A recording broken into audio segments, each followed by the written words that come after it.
দাদু মোদি সক্ষম না অক্ষম? অক্ষম। সক্ষম একজন, তিনি আল্লাহ। শেখ হাসিনা যদি সক্ষম হইতো তাইলে দুপুরের খাবারটা কমস কম খেয়ে যেতে পারত। এত শখ করে এত কিছু পাকালো, অক্ষমতার তীব্রতায় সব রেখে পালিয়ে চলে গেল। দেয়াল ভেঙে ছাত্ররা ঢুকে সব খেলো। শুধু খাইয়ে এসার দেয় হ্যার বিছনায় যে শুইয়া লাইট দিছে, তাও যেন তেন শোয়া হয় নাই।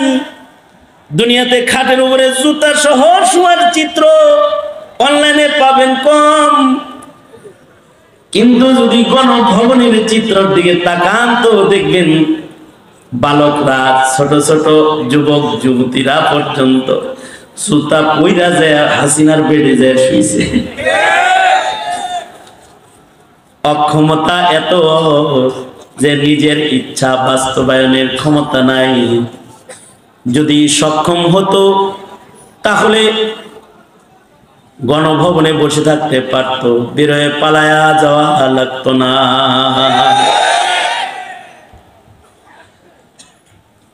আল্লাহ বাঁচাইছে, শুভবুদ্ধি উদয় হয়েছে, দাদার কাছে চলে গেছে। কিন্তু যদি খালি আমার কল্পনা হয় আর কি, যদি গণভবনে থাকতো এই দিন, তাইলে যে কি হইতো এটা গণভবনের ভাঙ্গা ইট চতুর্দিকে দেখলে কিছুটা বোঝা যায়। ছেলেরা যেমন গণভবনের ডবল গাঁথনির ইট খুলে ফেলেছে, কাছে পেলে চামড়া খুলে নিত হাসিনা, কিন্তু তার অক্ষমতা প্রকাশ করে সে বিদায় নিয়ে চলে গেছে। বড় কথা যাই কইছি, আসলে আমি কিছু না, এটা প্রকাশ করে বিদায় নিয়ে চলে গেছে। কারণ এই অক্ষমতাটা সব মানুষ অক্ষম।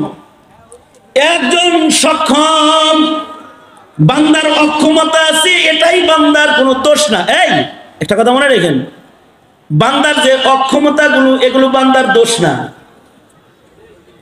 বান্দার অক্ষম হওয়াটা এটা বান্দার একটা শান।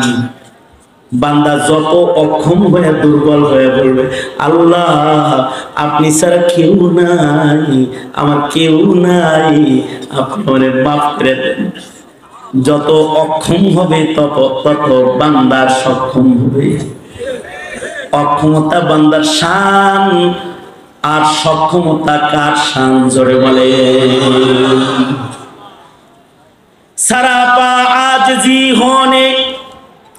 सरापा आजजी होने ने बंदा कर दिया हमको,